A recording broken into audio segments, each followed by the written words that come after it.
에베소서 5장 10절의 말씀을 통해서 크리스찬들이 구원받은 성도들에게 있어야 할 것, 우리가 예수를 믿었다라고 하는 것은 우리의 능력이 아니라 하나님의 은혜입니다.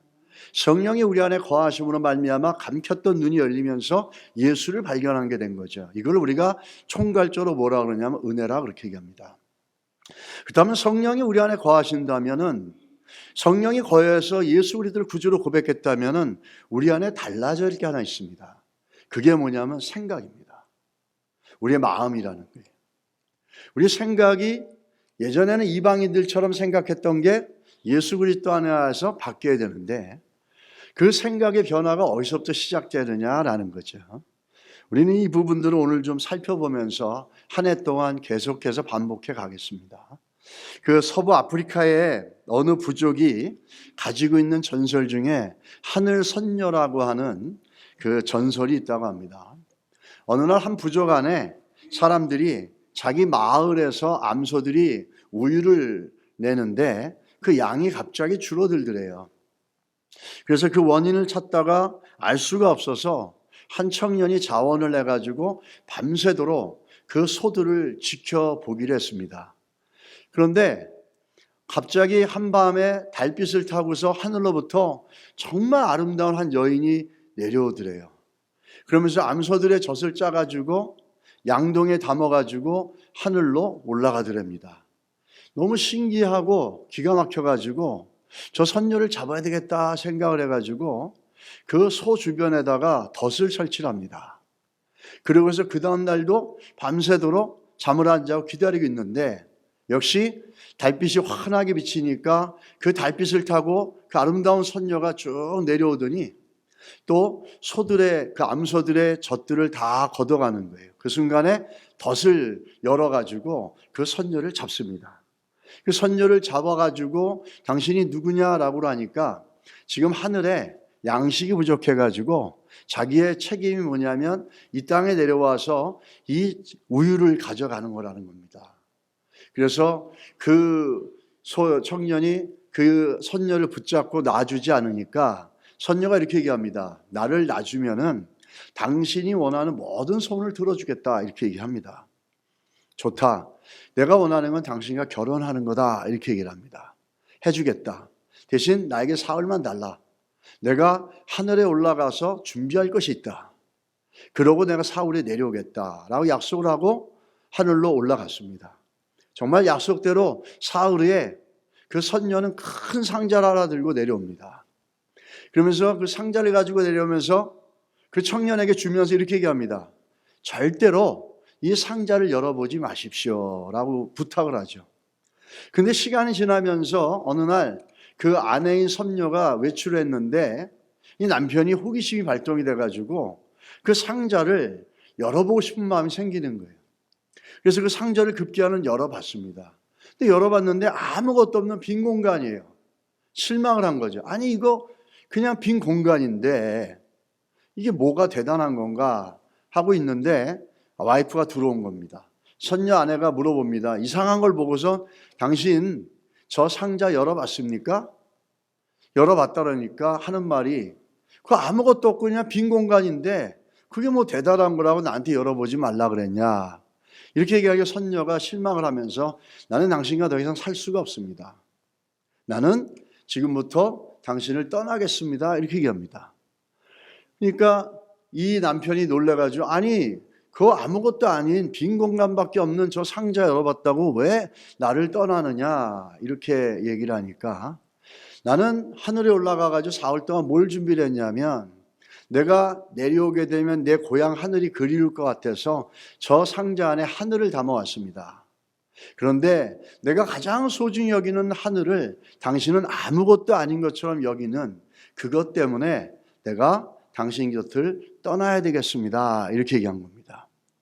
우리는 여기서 굉장히 중요한 재미있는 이야기지만 중요한 요지가 있죠. 하늘을 경험하고 하늘을 아는 선녀에게는 그것이 빈 공간이 아니라 뭐였죠? 하늘이었습니다.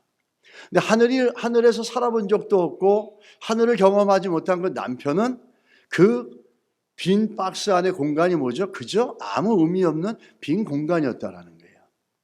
우리 예수 믿는 사람들에게도 이런 큰 차이가 일어나게 됩니다. 하늘을 경험한 사람은 공간이 선녀에게는 하늘이었어요. 그러나 하늘을 모르는 남편에게는 그저 아무 의미 없는 빈 공간이었다는 겁니다.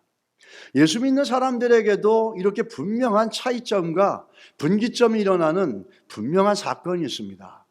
그 사건이 뭐냐면 성도를 변화시키는 아주 중요한 사건이죠. 그 사건은 바로 십자가의 도입니다. 여기서 변화가 시작되는 겁니다. 우리 한번 고린도전서 1장 18절 같이 읽겠습니다. 시작. 십자가의 도가 멸망하는 자들에게 미련한 것이요 구원을 얻는 우리에게는 하나님의 능력이라. 아멘. 오늘 십자가를 보게 되면 바로 하늘을 경험한 선녀와 그걸 경험하지 못한 남편과의 큰 차이가 드러나는 것처럼 십자가를 경험한 사람들에게는 이게 뭐죠? 하나님의 능력입니다. 근데 십자가를 경험하지 못한 사람들에게는 십자가가 뭐죠? 미련한 거예요. 아주 foolish한 거예요. Cross is foolishness. 이 십자가가 멍청한 것이고 아무런 의미도 없고 가치가 없다라는 거예요. 성도의 능력은 어디에 있냐면 십자가의 도에 있다는 겁니다. 예수 그리스도의 복음에 있다라는 거예요. 이게 하나님의 능력이라는 겁니다. 예전에 어느 유명한 한국의 목사님의 따님이 초등학교 4학년 때 있었던 일이라고 합니다. 하루는 목사님에게 딸이 와가지고 큰 고민이 생겼다고 말을 하더래요. 그래서 참 이상하다. 무슨 고민이 네가 그랬더니 아빠 참 이상해요. 그러더래요. 그래서 뭐가 그랬더니 이 딸의 고민은 이런 겁니다. 자기 반에 늘 1등만 하는 애가 있대요. 그래서 그 아이 집에 같이 놀러 갔는데 그 집에 갔더니 엄마가 너무너무 불교에 심취되어져서 보살 같은 분이더래요. 그래서 이 4살짜리 딸이 고민이 된 게 뭐냐면은 아니 나는 목사의 딸이고 태어나서 지금까지 쭉 교회만 다녔는데 그러면서 아무런 의심도 없었는데 이 4학년짜리 애한테 갑자기 불교 집안의 애가 1등만 하는 걸 보니까 하나님에 대해서 회의를 느끼더래요. 야, 나는 목사님 딸이고 늘 교회 나와서 하나님 예배하며 살았는데 어떻게 제가 1등만 하지 제가? 정말 하나님 살아계시는 건가? 내가 정말 하나님을 믿고 있고 기도하는데 그 기도가 응답되는 건가? 이러면서 회의를 그 아이가 느꼈다는 겁니다. 여러분과 저는 어떻습니까? 형태는 좀 다르지만 우리도 이런 것을 능력이라고 알고 생각하지 않습니까? 이게 다른 능력이죠.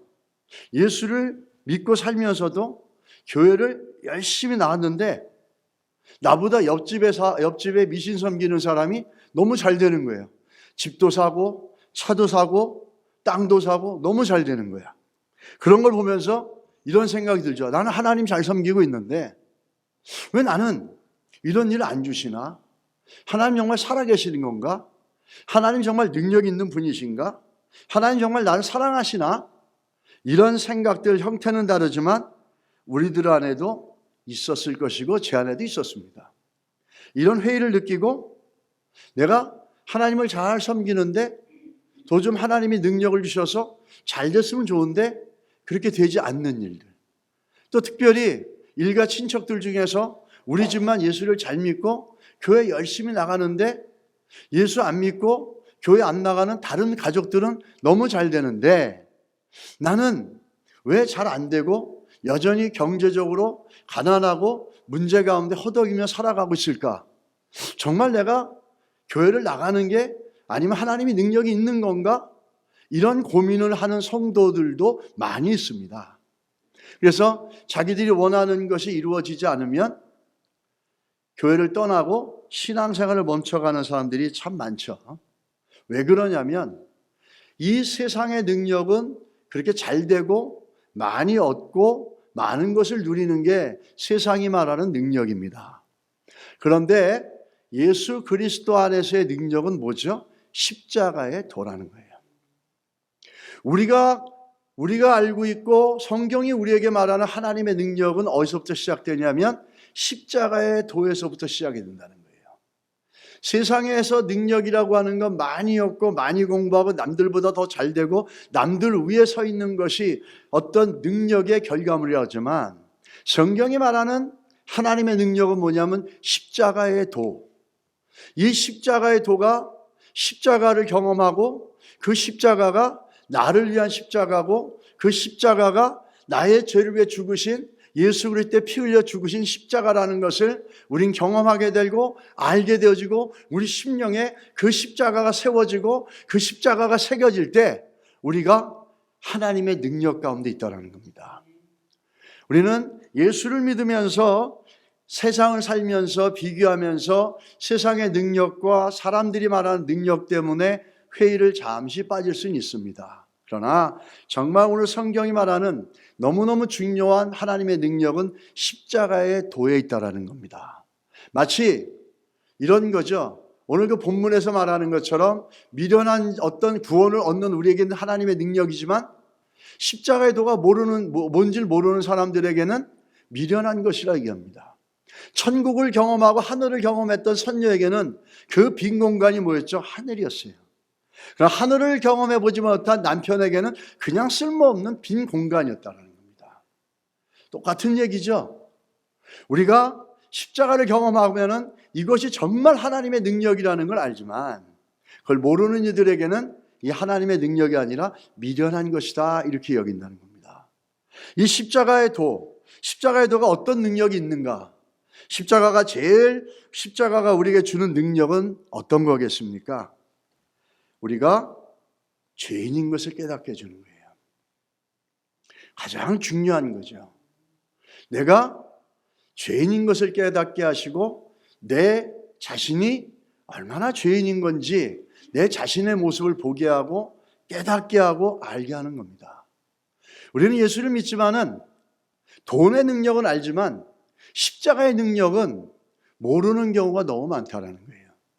예수를 믿고 살아가는데도 돈의 능력은 너무 잘 알아야 돼요. 애들도 잘 압니다. 애들이 조금 나이가 드니까 부모한테 돈을 안 주더라고요. 우리 둘째도 언제부턴가 돈을 안 주더라고요. 어릴 때는 길거리에서 돈을 주시면은 우리 갖다 주고, 누가 와가지고 용돈 주면 엄마가 갖다 주는데, 어느 순간부터 절대로 돈을 주질 않고, 준다고 할 경우에 어떤 전제냐면 빌려주는 겁니다. 엄마 갚어, 이렇게 되는 거죠. 그 어린애도 이 돈의 능력을 너무 빨리 아는 거예요. 근데 돈의 능력은 우리가 너무 잘 알지만은 이 십자가의 능력은 우리가 모르고 산다는 겁니다. 십자가의 능력의 가장 대표적인 건 뭐냐면, 우리 안에 얼마나 죄의 속성이 있고 하나님 앞에 얼마나 불순종되어져 가는 모습들이 내 안에 있는지를 깨닫고 그것에 대한 경각심을 갖게 하는 것이라는 겁니다. 그렇지 않으면 우리는 초등학교 4학년 수준처럼, 내가 하나님 믿는데 나는 왜 1등 못해? 나는 교회 다니는데 왜 우리 자녀는 반에서 1등도 못하고 우리는 집 한 채 못 사고, 이런 것들로 비교하며 살 수 있다는 겁니다. 그러나 우리가 십자가의 능력을 경험하게 되면 하나님의 능력의 시작이 어디서부터 나오는지를 알 수 있다는 거예요. 여러분과 제가 내가 죄인이고 내 안에 죄가 있다는 걸 십자가를 통해서 깨닫게 되면 우리가 죽을 것 같죠? 아니죠. 성경이 왜 이걸 강조하냐면, 우리가 죄인이고 나는 죄인이라고 나를 부인하면서 십자가를 통해서 깨닫게 되는 순간부터 하나님의 능력의 통로가 되고, 하나님의 능력이 우리 인생을 통해서 일하시고, 하나님의 능력의 열매들이 우리 삶 가운데 나타나기 시작하는 거예요. 그 죄에 대한 고백이었고, 내가 죄인이라는 걸 모르고 내 안에 있는 죄성을 발견하지 못한 이들에게는 이 하나님의 능력의 시작이 될 수가 없다라는 겁니다. 여러분, 하나님의 능력이 시작되어지는 십자가의 도가 나의 것이 되어지는 그런 믿음의 고백들이 우리 안에 있기를 예수 이름으로 축원합니다. 그래서 정말 세상의 능력이 아니라 하나님의 능력이 우리 인생 가운데 일하시는 겁니다. 우리가 겸허하게 나를 죽이고 나를 부인하고 나는 죄인이고 십자가만이 나의 소망이고 십자가만이 내 능력이고 하나님의 능력입니다. 그 하나님의 능력으로 내가 죄인인 걸 깨달았습니다. 주께서 드러내 주시고 예수가 드러나고 하나님의 영광이 드러나게 해주십시오 라고 할 때 뭐가 시작이 됩니까? 하나님의 능력이 시작된다는 겁니다. 이게 하나님의 능력이라는 거죠. 우리는 이렇게 얘기합니다. 십자가의 도, 죄를 깨닫는 게 뭐 그렇게 대단한 것입니까? 라고 생각할 수가 있습니다.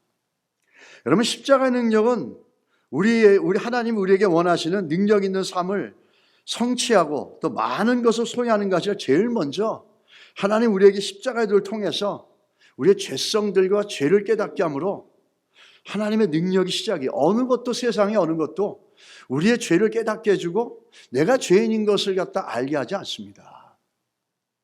오직 이 죄는 완전한 하나님이시고 완전한 인간으로 오셔서 우리의 죄를 대속해서 하나님이 말씀하신 대로 예수 그리스도 십자가에서 죽으시고 부활하신 오직 예수 그리스도의 피 흘리심 외에는 우리들을 죄에서 구원할 분은 없습니다. 구원할 것들도 없습니다. 그 사실이 뭐가 그렇게 중요합니까? 뭐 죄를 아는 게 뭐 그렇게 중요합니까? 여러분, 이렇게 생각할 때가 참 많아요. 그런데 이 죄가 가지고 있는 것은 엄청난 파괴적인 능력이 있습니다. 죄는 우리의 영혼을 무너뜨리고 영혼이 무너지면 인생이 무너집니다. 우리를 파괴시키는 능력이 있습니다.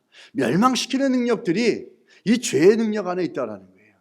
근데 우리가 십자가의 능력을, 십자가의 도를, 하나님의 능력을 경험하게 되면 이 죄에 잡히지 않고 죄에 컨트롤되지 않고 죄의 이끌림을 받지 않고 죄에 억압되지 않고 우리는 경각심을 갖고 죄로부터 벗어나면서 성령의 도우심과 생명의 능력을 갖고 살아갈 수 있는 능력이 우리에게 부어진다는 겁니다.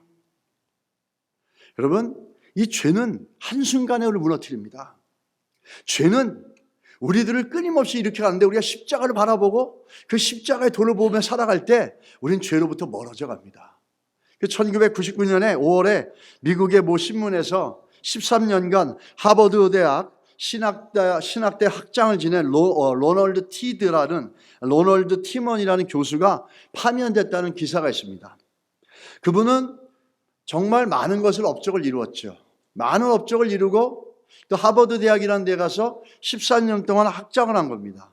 그 이유는 간단합니다. 그 대학에 컴퓨터를 담당하는 IT 담당하는 테크니션이 그 학장이 관사에 갔다가 우연히 컴퓨터를 열어보니까 거기에 음란물 사진이 너무너무 많더라는 거예요. 그것이 알려지면서 하루아침에 그 대학에서 파면이 되어지고 말았어요. 여러분, 이건 하나의 드러난 사건이지만 죄라고 하는 건 이렇게 한순간에 그가 해가지고 온 것들, 그가 가지고 온 것들이 아무리 기가 막히게 났어도 하루아침에 무너뜨리고 하루아침에 없애버리는 게 이 죄의 세력이라는 거예요. 그게 드러나지 않고 잠식돼 있다가 어느 순간에 드러났지만 우리가 십자가의 도를 알고 하나님의 능력으로 십자가를 깨달은 자들은 그 죄의 세력이 나를 지배하지 못하게 만들고 내가 죄 가운데 끌려다니지 않도록 그 죄의 경각심을 갖고 죄로부터 점점 멀어나서 누구의 도우심을 받습니까? 성령의 도우심을 받고 살아가는 거죠.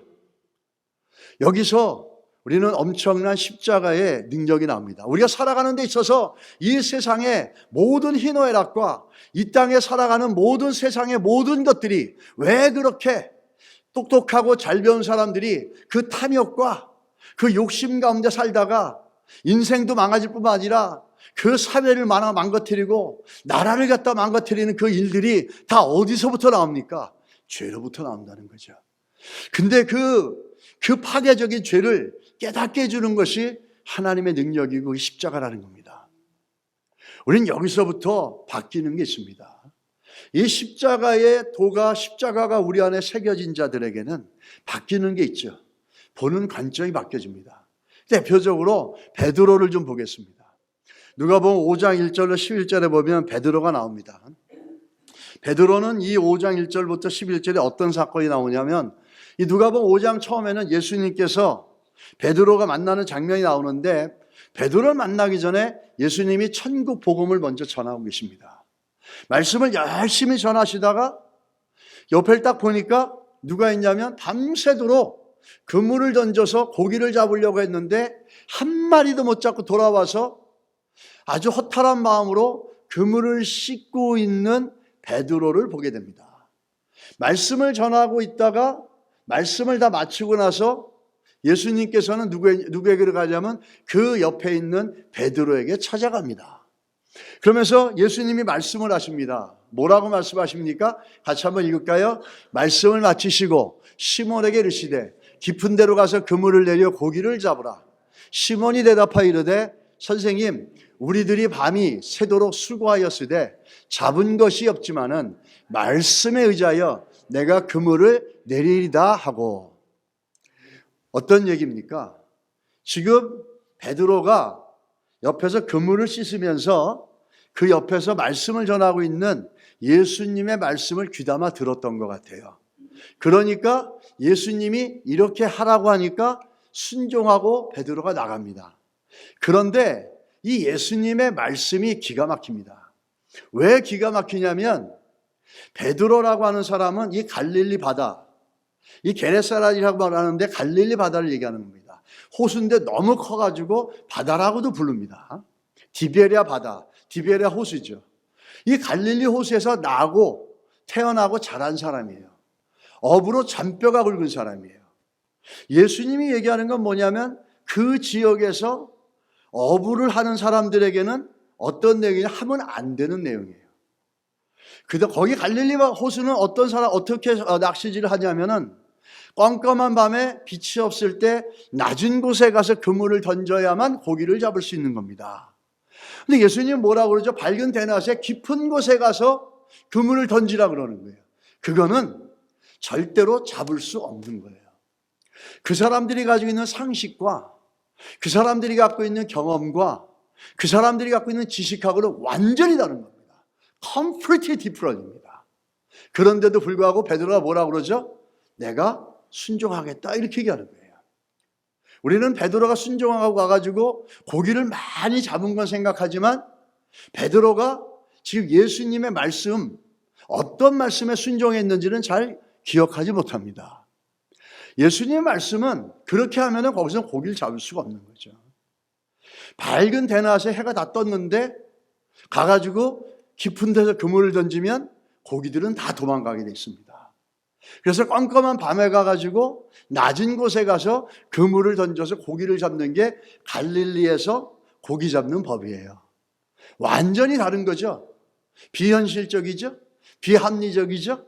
비상식적이죠. 그런데 베드로가 그 말씀을 들어서 예수 그리스도에 대한 확신이 있어서 그런지 그는 순종하고 들어갑니다. 여러분, 만약에 하나님께서 여러분이 갖고 있는 지식, 여러분이 갖고 있는 상식, 여러분이 갖고 있는 경험하고 전혀 다른 걸 갖다가 요구하신다면 베드로처럼 순종할 수 있습니까? 순종할 수 있습니다. 왜요? 우리 안에 십자가가 있다면. 우리 안에 십자가가 있어서 그 십자가로 세워진 인생들은 그 예수 그리스도께서 내 상식과 내 지식과 경험하고 너무너무 다른 말씀인데도 불구하고 순종해 갈 수 있다는 거예요. 아멘이십니까? 너무너무 중요한 거죠. 그러고 나서 베드로를 보십시오. 베드로의 반응이 너무 재밌습니다. 8절에 보면 시몬 베드로가 이를 보고 예수의 무릎 아래 엎드려 이르되 주여 나를 떠나소서 나는 죄인이로소이다 하니. 놀랍지 않습니까? 고기를 너무 많이 잡아서 2배에 가득 차서 가라앉을 정도입니다. 이 정도로 고기를 많이 잡았으면 베드로는 야, 이 고기를 팔아서 이제 돈을 많이 벌게 되겠고 춤을 덩실덩실 추면서 예수님한테 고맙다 그러고 그래야 되는데 뭐라 그러냐면 주여 나를 떠나서서 나는 죄인입니다. 이렇게 얘기하는 겁니다. 너무 다른, 너무 맞지 않는 반응을 지금 하고 있다는 거죠. 이를 어떻게 보면 예수님께 나가서 무릎 꿇고 주여 죄인이라고 하는데 사실은 밤새도록 고기를 잡아봤는데 하나도 못 잡았잖아요. 근데 예수님을 통해서 말씀을 듣고 하니까 얼마나 많이 잡았는데 2배가 다 가라앉을 정도로 많이 잡았어요. 그렇다면 이렇게 얘기하겠죠. 예수님 언제 또 오십니까? 저하고 비즈니스 파트너 동업하시겠습니까? 우리 한번 2대8이나 아니면 3대7로 나눠서 비즈니스 하시죠. 뭐 이렇게 얘기할 수도 있었는데 베드로가 그 사건을 통해서 뭐가 바뀌었냐면 완전히 보는 게 바뀌어버렸어요. 그 물고기를 보는 게 아니라 예수 그리스도를 본 거예요. 할렐루야. 물고기를 본 게 아니라 예수께서 기적을 보여주셨던 기적을 본 게 아니라 그 많은 물고기를 본 게 아니라 돈을 본 게 아니라 예수 그리스도를 본 거예요. 그러면서 예수 그리스도를 만나고 나서 이 나타나는 반응이 뭐죠? 나는 죄인입니다. 주여 나는 죄인입니다. 내게서 떠나십시오라고 하는 겁니다. 똑같은 겁니다. 우리가 하나님의 성령이 역사하시면 우리의 갇혀진 눈을 열어서 십자가의 도를 깨닫게 해 주십니다. 그와 똑같이 오늘 베드로도 예수 그리스도를 갖다 발견하는데 이 기적의 사건을 통해서 하나님의 성령이 그 마음을 열어서 예수 그리스도를 보게 해준 거죠. 예수를 만나고 나니까 돈이 보이는 게 아니라 예수가 보인다는 거예요. 돈을 봐야 되고 물고기를 봐야 되는데 그것은 안 보이고 그렇게 많은 물고기는 안 보이고 예수 그리스도가 보인다는 겁니다. 이게 베드로가 오늘 보여주는 모습 아니겠습니까? 베드로가 변화된 모습이에요. 예수를 정말 만나면은 우리의 생각이 바뀌고 관점이 바뀐다는 겁니다. 할렐루야. 예수를 만나면은 생각이 바뀌고 관점이 바뀌어야 되는데 우리는 예수를 만났다 그러고 십자가의 능력을 믿는다고 하고 하나님의 능력을 믿는다고 하지만 우리의 관점과 우리의 생각은 바뀌지 않았어요. 여전히 예전처럼 살아가요. 우리의 십자가의 능력이 우리 안에 들어오고 하나님의 능력이 우리를 만들어서 십자가를 보게 해준다면 제일 먼저 나오는 게 뭐냐면 물고기를 보는 게 아니라 돈을 보는 게 아니라 뭐죠? Jesus Christ. 예수 그리스도를 보는 거예요.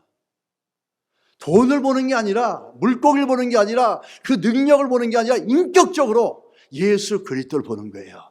그리고 자기가 누군지 깨닫게 됩니다. 아, 내 잘난 대로 살았는데 주님, 내가 알고 보니까 죄인이군요. 주님 앞에 서니까. 주님 앞에 서보니까 주를 만나보니까 성령이 내 눈을 열어서 예수를 올바로 보니까 내가 죄인이군요. 주님, 나를 떠나십시오. 내가 주님을 감당할 수가 없습니다. 난 그렇게 죄인입니다. 라는 거죠. 그러면서 고기를 본 게 아니라 예수를 봤다는 거예요. 오늘 우리가 정말 예수의 영이 있고 십자가의 은혜가 우리 안에 있고 하나님의 능력으로 살아간다면 우리에게는 뭐가 있어야 됩니까? 생각이 바뀌어야 되는 거죠. 돈을 보는 게 아니라 환경을 보는 게 아니라 문제를 보는 게 아니라 누굴 봐야 됩니까? 예수 그리스도를 봐야 되는 거예요. 그 예수 그리스도를 볼 때 인간의 생각과 상식으로는 완전히 달라도 그 말 한마디에 어떻게 되죠? 두 배가 가라앉을 정도로 물고기를 잡아냅니다. 자기들이 갖고 있는 지식, 경험과 상식으로 가가지고 밤새도록 물고기를 잡았지만 뭐였죠? 아무것도 얻은 게 없었어요. 근데 자기들의 상식과 완전히 다른 하나 예수님의 말씀을 따라 들어가니까 안 되는 상황인데도 어떻게 되죠? 물고기를 잡아 올리는 겁니다. 그 사건을 보면서 거기서 이분이 예수구나 라고 하는 것을 베드로가 깨닫게 되면서 무릎을 딱 꿇고 나는 죄인입니다. 내게서 떠나십시오 라고 얘기하는 겁니다. 생각이 바뀌었다는 거죠. 관점이 바뀌었다는 거죠. 물고기를 보는 게 아니라 예수가 보인다는 거예요. 여러분 한 해 동안에 우리가 예수 바라보며 살아가는 한 해가 될 수 있기를 평생의 삶이 이렇게 되기를 주의 이름으로 축원합니다. 그러기 위해서는 이 한 해 동안 우리가 훈련을 해야 돼요. 예수를 믿는다라고 하는 건 십자가의 도로 말미암아 내가 죄인인 걸 깨닫고 그것이 하나님의 능력이라고 믿는 자들에게 뭐가 바뀌어야죠? 생각이 바뀌어야 되는 거예요. 관점이 바뀌어야 되는 겁니다. 우리 로마서 12장 2절 한번 가서 보시기 바랍니다. 같이 한번 읽겠습니다. 너희는 이 세대를 본받지 말고 오직 마음을 새롭게 함으로 변화를 받아 하나님의 선하시고 기뻐하시고 온전하신 뜻이 무엇인지 분별하도록 하라. 아멘. 오늘 바울이 로마 교회에다가 그 로마서를 보내지 않습니까? 편지를 보냈는데 그게 로마서예요. 로마 교회가 예수를 믿는 교회였는데 어느 순간부터 복음이 뭔지도 모르고 희지부지 되어졌어요. 그래서 로마서를 보내가지고 다시 한번 복음을 듣게 하는 겁니다. 마치 구약의 신명기 같은 겁니다. 다시 복음을 듣게 하면서 마지막에 후반부 가서 이제 복음에 대해서 논리적으로 쫙 다 설명하고 나서 후반부 12절에 가서 실제적인 성도의 삶, 실제적인 성도는 어떻게 세상 가운데 살아야 되는지 그 실제적인 삶을 갖다 간단하게 얘기해 주는 거예요. 뭐라고 얘기하죠? 마음을 새롭게 하라는 겁니다. 너희는 마음을 새롭게 함으로 변화를 받아서 세상을 본받지 말고 do not conform any longer to the pattern of this world. 이 세상 따라가지 말고 뭐라 그러죠? Be transformed. by the renewing of your mind. 네 생각이 새로워져서 변화되라는 겁니다. 변화를 뭘로 얘기하고 있습니까? 바울은 복음을 들었다면 생각이 바뀌어야 된다는 거예요. 세상을 쫓아가고 세상의 즐거움 쫓아가고 세상의 원리 쫓아가고 세상의 트렌드 쫓아가던 게 아니라 이제 예수를 믿고 났으니까 복음이 들어오고 예수의 십자가가 심령에 세워졌다면 no longer conform to the pattern of this world. 더 이상은 따라가지 말라는 거죠. 어떻게 합니까? 네 마음을 새롭게 해서 변화받아라 이렇게 얘기하는 겁니다. 그 변화가 뭘로 나타납니까? 하나님의 선하시고 하나님의 기쁘신 뜻을 찾아가라는 거죠. 그걸 분별하라 이렇게 얘기하고 있다는 거예요. 그게 바울이 로마 교인들에게 실제 삶 속에 이렇게 살으라고 얘기하는 거죠. 우리가 하나님의 능력을 안다고 하지만 우리의 생각과 마음은 늘 세상을 쫓아가고 나를 기쁘게 하고 내 원리를 쫓아가려고 하는 것들로 살아갈 때가 있습니다. 그건 하나님의 능력으로 사는 게 아니죠. 십자가로 말미암아 하나님의 능력이 우리에게 들어온 사람들은 생각이 바뀝니다. 생각이 바뀐다는 거죠. 어떻게 바뀝니까? 하나님이 기뻐하시는 것, 하나님이 선하게 여기시는 것, 하나님의 뜻을 분별하려고, 다시 말하면 생각해 내가려고 하는 겁니다. Find out, think about. 하나님이 기뻐하는 것, 하나님 앞에 선한 것, 하나님이 원하는 것, 그걸 think about, 그걸 find about 하는 겁니다. 이게 바뀌는 거죠. 이게 구원받은 성도 안에 있어야 될 거라는 거예요.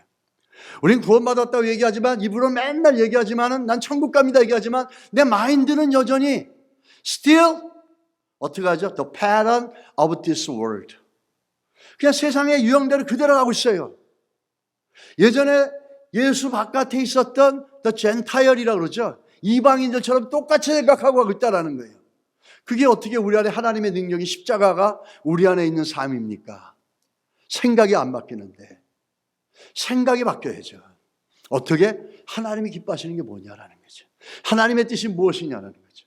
내 뜻이 아니라 나를 기쁘게 하는 게 아니라 하나님을 기쁘시게 하고 하나님 원하시는 게 뭐냐라는 거죠. 비즈니스 속에도 이런 변화된 생각이 임하시기를 주님은 축원합니다. 우리 가정 안에도 우리 자녀들을 볼 때도 우리 삶 속에서도 우리 문제 속에서도 하나님이 기뻐하시는 게 뭔지를 생각하는 게 십자가의 능력이 이 안에 세워진 성도들의 모습이라는 거예요. 예수의 영이 있는 성도들의 모습이라는 겁니다. 예수의 영이 우리 안에 있음으로 말미암아 우리는 하나님이 기뻐하실 게 무엇인지를 생각할 수밖에 없다라는 겁니다. 우리는 그런 은혜가 우리 가운데 있기를 주님을 축복합니다. 성경에 보게 되면 여러 가지 마인드가 나옵니다. 여러 가지 생각의 종류와 마음과 생각은 똑같은 건데 종류가 나옵니다. 제일 먼저 볼 수 있는 건 뭐냐면 타락한 마음입니다. The depraved mind. 이 마인드는 뭐냐면 rebellious mind예요. 이 불순종하는 거예요. 이 마음의 특징은 뭐냐면 로마서 1장 28절에 뭐라고 얘기합니까? 또한 그들이 마음에 하나님 두기를 싫어하며 이렇게 합니다. 이 불순종의 마음은 하나님을 생각하는 것조차도 싫어합니다. 하나님에 대해서 생각하는 것조차를 자기가 원하지 않아요. 이거는 믿지 않는 불순종의 마음들이에요. 그러니까 하나님이 어떻게 하죠? 상실한 마음대로 내버려 두사. 하나님을 생각하지 않으려는 마음을 성경은 뭐라고 그러죠? 상실한 마음이라고 합니다. 상실한 마음. 이게 굉장히 허탈하고 공허한 거죠. 하나님을 생각하는 마음 반대로 뭐죠? 그 마음이 꽉 찬 거죠. 그냥 내버려 둔다는 거예요. 하나님께서 하시는 그 심판과 징계 중에 가장 무서운 게 뭔지 알아요? 내버려 두시는 거예요. 그냥 죄지면 죄지는데 내버려 두시는 거예요. 잘못하면 잘못하는데 내버려 두시는 거예요. 교만하면 교만한 대로 내버려 두시는 거예요. 근데 하나님 사랑하면 어떡하죠? 교만하면 교만한데 또 거만하게 사는데 야 이러면 안 되겠다. 회초를 들죠. 그래가지고 때로는 사업도 망하게 하고 때로는 몸도 아프게 하고 때로는 문제를 생겨가지고 나를 낮추시고 겸손하게 하셔서 마음에 하나님을 두면서 하나님을 향해서 더 가까이 나가게 하려고 하는 거죠. 그래서 때로는 믿는 자들에게는 이런 문제와 이런 하나님의 최초리가 이게 감사의 조건이 되어야 될 줄 믿습니다. 안 그렇고 내버려두면 완전히 망해버리잖아요. 그래서 첫 번째 마음은 뭐냐면 타락한 마음이에요. 이건 하나님 두기를 좋아하지 않습니다. 교만하고 완악해지기 쉽죠. 하나님 정말 사랑하는 자들은 교만한 가운데 완악 가운데 두지 않습니다. 회초리를 쳐서라도 그걸 돌아오게 만들어 주시죠. 두 번째 보시겠습니다. 두 번째 보면 분별 없는 마음이에요. The blind mind, unable to see God's working and Satan's scheme. 고린도후서 4장 4절 말씀이죠. 그 중에 이 세상의 신이 믿지 아니하는 자들의 마음을 혼미하게 하여 그리스도의 영광의 복음의 광채가 비치지 못하게 함이니 그리스도는 하나님의 형상이니라. 이 말씀이 마음을 혼미케 한다. 영적인 눈을 얘기하는 겁니다. 눈을 가려서 사단이 눈을 가려서 이 세상 신은 뭐죠? 어둠의 권세예요. 마귀입니다. 이들이 눈을 혼미케 해가지고 블라인드 마인드가 되어져서 예수를 보지 못하게 하는 거예요. 우리 오늘 마음을 혼족케 하는 이것들, 영안을 어둡게 해가지고 그리스도를 미워하게 하고 그리스도를 향해서 나가지 못하게 만드는 마음이죠. 근데 문제는 뭐냐면 이 분별 없는 마음은 사단이 자기를 이렇게 하고 있는지도 몰라요. 사단이 자기 눈을 갖다 가려가지고 자기를 컨트롤하고 있는지도 모르고 하나님의 역사가 뭔지도 구별을 못해요. 자기가 사단에게 질질 끌려다녔어도 사단에게 끌려다고 있는지를 알 수 없는 게 뭐죠? 이 블라인드 마인드라는 거예요. 우리가 내가 이렇게 끌려다니고 있다라는 것들을 알 수 있다라는 것은 하나님의 은혜고 성령의 역사라는 거예요. 우리가 잘못할 수도 있죠. 실수할 수도 있죠. 그런데 그걸 빨리 깨닫게 되는 건 너무너무 귀한 하나님의 능력이고 복인 줄 믿습니다. 오늘 그 마음을 혼미케 한다. 굉장히 안 좋은 거죠. 분별을 못해요. 끌려다니기만 하는 거죠. 믿지 않는 세상 사람들이 왜 예수를 못 믿냐면은 바로 저 사단의 역사 때문입니다. 사단이 눈을 가려버리니까 혼미해져서 블라인드 마인드가 돼서 아무것도 볼 수 없는 거예요. 그래서 우리가 믿지 않는 사람 구원을 위해서 제일 먼저 해야 될 게 뭐냐면 예수 믿으세요. 그 말도 중요하지 더 중요한 건 뭐냐면 그 영혼이 블라인드 마인드에서 그 눈이 열릴 수 있도록 기도하는 겁니다. 사단에게 끌려다녀서 덮여지는 게 아니라 하나님의 성령이 군을 열어주시는 은혜가 임하시기를 먼저 기도해야 될 줄 믿습니다. 인간의 말로 인간의 논리로 설득해서 믿어지는 게 아닙니다. 이게 하나님의 성령이 역사해야 돼요. 그래서 그 눈을 열어야지 그들이 예수를 알게 되고 깨닫게 되고 영접할 수 있습니다. 이 블라인드 마인드, 우리가 저거는 믿지 않는 자들이 얘기하지만 믿는 성도들도 마찬가지입니다. 우리가 예수를 믿지만 성령의 이끌리심을 받아 나가야 되는데 내 정욕과 욕구대로 끌려간다면 우리는 잘 분별할 수 있는 마음을 주께 구해야 될 줄 믿습니다. 또 세 번째 보시면 허망한 마음이에요. 무기력한 마음이에요. Fertile mind, unable to develop the truth that truly solve man's basic problem. 인간이 갖고 있는 근본적인 문제를 해결할 수가 없어요. 에베소 4장 17절 말씀은 좀 충격적입니다. 왜 그런지 아세요? 저 허망함이란 말은 어디에 쓰이냐면 신약에서 주로 우상 숭배에 쓰입니다. 근데 이 얘기는 누구에게 하는 얘기냐면 에베소 교인들에게 하는 거예요. 에베소 교인들에게 이렇게 얘기하는 게 그러므로 내가 이것을 말하며 주 안에서 증언하노니 이제부터 너희는 이방인이 그 마음에 허망한 것으로 행함같이 행하지 말라 이렇게 얘기합니다. 이렇게 얘기해요. They must no longer live as the Gentiles do in the fertile of their thinking. 이 허망한 마음을 갖고 이방인처럼 살지 말라는 거예요. 예수를 믿었는데도 에베소 교회에 어떤 사람이 있냐라는 거죠. 이방인들처럼 허망한 마음들, 진리를 따라가는 게 아니라 저 허탈하고 허망한 마음을 갖고 살아가는 이들이 있다라는 겁니다. 그런 이들을 향해서 그런 마음을 가지면 안 되니까 너희들의 마음을 바꿔라라고 지금 바울이 얘기하는 겁니다. 이 쓸모없는 생각이라는 거죠. 쓸모없는 생각, 이방인들이 우상을 숭배하고 하나님 바깥에 있고 예수 그리스도 바깥에 있어서 그 생각들을 갖고 살아가는 것. 왜 예수를 믿는데도 그렇게 살아가냐라는 거죠. 하나님의 능력을 알고 예수 그리스도의 십자가를 안다 그러면서 너희들은 왜 그렇게 살아가냐라는 거죠. 그 생각을 바꿔라라고 바울이 얘기하는 겁니다. 여러분, 아직도 우리 안에 십자가의 능력이 그게 어떤 것인지 모른다면 기억하십시오. 그 십자가의 능력은 나를 보게 만들어서 내가 죄인인 것을 알게 하고 그러므로 예수를 보게 만들며 우리의 생각을 하나님이 기뻐하시는 것에 초점을 맞추게 하는 것, 이게 하나님의 능력으로 이루어진 일들입니다. 우리 안에 그런 은혜가 있기를 주의 이름 축원합니다. 그런데 마지막으로 보면 성도의 마음입니다. 성도의 마음은 굉장히 복잡합니다. 성도의 이 마음 속에는 두 가지가 공존합니다. 그래서 얼터네이티브 마인드라고 합니다. 플래시 마인드도 있고 스피리추얼 마인드가 두 가지가 같이 공존하고 있어요. 이 말은 뭐죠? 성도의 마음은 스피리추얼 배틀필드라는 겁니다. 영적 전쟁의 터전이라는 거예요. 전쟁의 장소라는 거예요. 왜 이 두 가지가 같이 공존합니까? 하나는 육신의 생각, 하나는 영적인 생각이에요. 예수 안 믿는 사람들은 두 가지가 공존하지 않아요. 하나밖에 없어요. 뭐죠? 육체의 생각밖에 없어요. 플래시 디자이어밖에 없어요. 심플 네이처밖에 없어요. 자기를 기쁘게 하고 세상을 쫓아가고 그 흐름을 따라가는 그 욕구밖에 없어요. 그런데 예수 믿는 여러분과 저에게는 두 가지가 같이 있습니다. 몸은 이 땅에, 육체를 입어서 이 땅에 살아가지만 우리의 영혼 안에는 하나님의 성령이 거하심으로 말미암아 스피리추얼 디자이어과 그 플래시 디자이어, 육체적 욕구와 영적인 마음들이 함께 공존하고 있다는 거예요. 그래서 크리스천은 영적 전쟁에서 벗어날 수가 없어요. 교회는 늘 기도하고 말씀 가운데 서야 되는 이유가 뭐냐면 이 영적 전쟁의 터전이 교회 안에 있기 때문이에요. 여러분과 제 안에는 세상 사람이 없는 게 있어요. 그게 뭐냐면 성령이에요. 성령의 욕구와 성령의 마음이에요. 그런데 세상 사람들은 육체의 욕구와 죄성을 가지고 있는 죄의 욕구밖에 없어요. 그러니까 싸움이 없어요, 거기는요. 근데 우리에게는 한쪽으로는 육체의 욕구가 있고 하나는 성령의 욕구가 있거든요.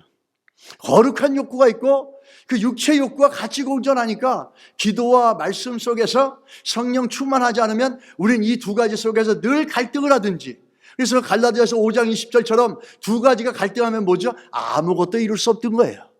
아니면 성령 충만해서 우리 안에 있는 성령의 마인드, 스피리추얼 마인드가 이 플래시 디자이어를 쳐서 이기든지, 둘 중에 하나밖에 없다라는 거예요. 우리가 이 로마서 8장 5절로 9절 같이 한번 보겠습니다. 같이 읽겠습니다. 시작. 육신을 따르는 자는 육신의 일을, 영을 따르는 자는 영의 일을 생각하나니 육신의 생각은 사망이요 영의 생각은 생명과 평안이니라. 육신의 생각은 하나님과 원수되나니 이는 하나님의 법에 굴복하지 아니할 뿐 아니라 할 수도 없습니다. 다음 8절 보세요. 같이 읽겠습니다. 육신에 있는 자들은 하나님을 기쁘시게 할 수 없느니라. 아멘. 만일 너희 속에 하나님의 영이 거하시면 너희가 육신에 있지 아니하고 영에 있나니 누구든지 그리스도의 영이 없으면 그리스도의 사람이 아니니라. 아멘.